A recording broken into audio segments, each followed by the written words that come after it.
Hi friends, আমি Anima. Welcome to my channel Anima রান্নাঘর। আজকে দারুণ স্বাদের রেসিপি আপনাদের সাথে শেয়ার করব, মিক্স ভেজ দিয়ে পনিরের রেসিপি। তো সবার আগে বন্ধুরা, আমার এই চ্যানেলটাকে একটা সাবস্ক্রাইব, লাইক, কমেন্ট অবশ্যই করবেন।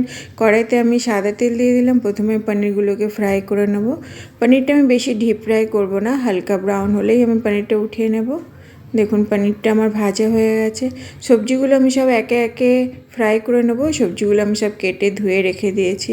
প্রথমে আমি ওই তেলের মধ্যে দিয়ে দিলাম গাজরকে আমি একটু হালকা ফ্রাই করে নেব। দেখুন গাজরগুলো আমার ফ্রাই হয়ে গেছে, গাজরগুলোকে উঠিয়ে রাখলাম। এবার ওই তেলের মধ্যে দিয়ে দিলাম ফুলকপি। তো ফুলকপিটাও আমি হালকা ফ্রাই করে নেব। ফুলকপিটাও আমার ফ্রাই হয়ে গেছে। এবার ফুলকপিটা আমি উঠিয়ে রাখবো। ওই তেলে দিয়ে দিলাম ওলকপিগুলো আমি আলুর মতো লম্বা লম্বা কেটে নিয়েছি। ওলকপিটাও দেখুন আমার ফ্রাই হয়ে গেছে, এটাও উঠিয়ে রেখে দেবো। ওই তেলের মধ্যে দিয়ে দিলাম আলু। এটা হলো নতুন আলু, এখন তো নতুন আলু পাওয়াই যায়, তো খেতে দারুণ লাগে। দেখুন আলুগুলো ছোটো ছোটো করে কেটেছি আমি। আলুগুলো আমার ফ্রাই হয়ে গেছে। এবার আলুগুলোকে উঠিয়ে রেখে দিলাম। আর দিলাম বেগুনগুলোকে আমি লম্বা লম্বা কেটেছি। বেগুনগুলো আমি হালকা ফ্রাই করে নেব। ওর মধ্যে দিয়ে দিলাম একটা ক্যাপসিকাম, আমি ছোটো ছোটো কেটে রেখে দিয়েছি। তো বেগুন আর ক্যাপসিকামটা আমি একসাথেই ফ্রাই করব। তো এটা আমার ফ্রাই হয়ে গেছে। এবার ওই কড়াইতে আমি আরও তেল দিয়ে দিলাম। ফোড়নে দিলাম দালচিনি আর এলাইচি, আর দিলাম শুকনো লঙ্কা, আর দিলাম গোটা জিরে। আর একটা বড় সাইজের পেঁয়াজ আমি ছোটো ছোটো করে কেটে তেলের মধ্যে দিয়ে দিলাম। পেঁয়াজটা প্রথমে হালকা ব্রাউন করে আমি ফ্রাই করে নেব। পেঁয়াজটা আমার ভাজা হয়ে গেছে। আমি আদা, রসুন, কাঁচা লঙ্কার একটা পেস্ট করে রেখে দিয়েছি। তো মশলাটা আমি পেঁয়াজের সাথে ফ্রাই করে নেব, যেন রসুন আদা কাঁচা গন্ধ না থাকে, এইভাবে ফ্রাই করতে হবে। দেখুন এটা আমার পুরো লাল লাল করে ফ্রাই করা হয়ে গেছে। এবার আমি দুটো বড় সাইজের টমেটো কেটে দিলাম, লবণ দিলাম। লবণটা আপনারা স্বাদ অনুসারে দেবেন, যতটা দরকার ততটাই দেবেন। এর মধ্যে দিলাম হলদি পাউডার, দিয়ে ভালো করে নাড়াচাড়া করে দিলাম। হাফ চামচ দিলাম জিরে গুঁড়ো,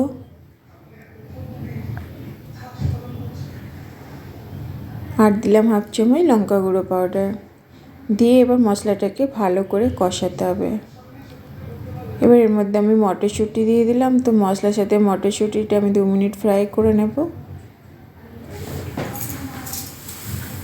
দেখুন এটা আমার ফ্রাই হয়ে গেছে। এবার ভেজে রাখা সবজিগুলো সব আমি একে একে এর মধ্যে অ্যাড করব।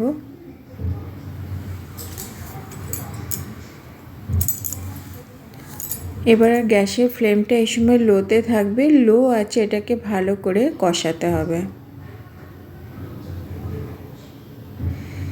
তো এইভাবে মিক্স ভেজ বানালে বন্ধুরা খেতে অসাধারণ লাগে। লুচি, পরোটা, রুটি, ইভেন ভাতের সাথেও খেতে পারেন। এবার আমি একটা কাজু আর 2 চামচ কোকোনাট পাউডারের একটা পেস্ট বানিয়ে নেব। এর মধ্যে অল্প জল দিয়ে দিলাম। তো আমার পেস্টটা এবার আমি বানিয়ে রেডি করে রেখে দিলাম। এদিকে আমার কষানো হয়ে গেছে সবজিটা।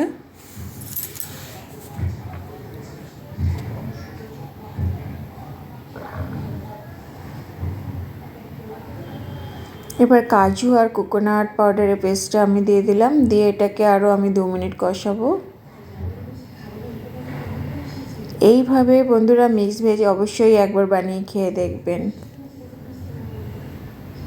ডাল চাওয়ালের সাথে এই মিক্স ভেজ খেতে অসাধারণ লাগে।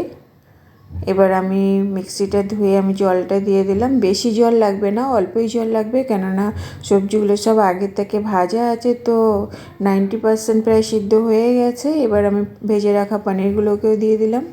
দিয়ে এবার আমি এটাকে ঢাকা দিয়ে গ্যাসের ফ্লেমটা লোতে থাকবে। আমি 5 থেকে 7 মিনিট পরে ঢাকনাটা খুলে দেখব।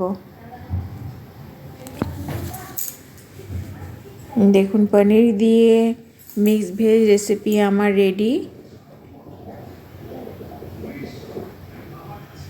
লুচি, পরোটা, নান, রুটি, ভাত সবার সাথে খেতে পারেন। অল্প একটু চিনি দিলাম, আর লবণটা আপনারা দেখে নেবেন, যতটা দরকার ততটাই দেবেন। এর মধ্যে একটু আমি আরও লবণ দিয়ে দিলাম। তো তো লবণটা অবশ্যই স্বাদ অনুসারে দেবেন।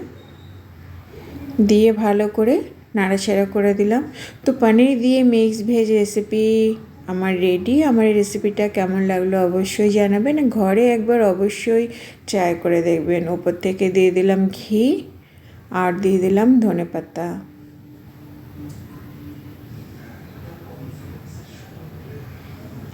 তো চলো tata, bye bye, have a nice day.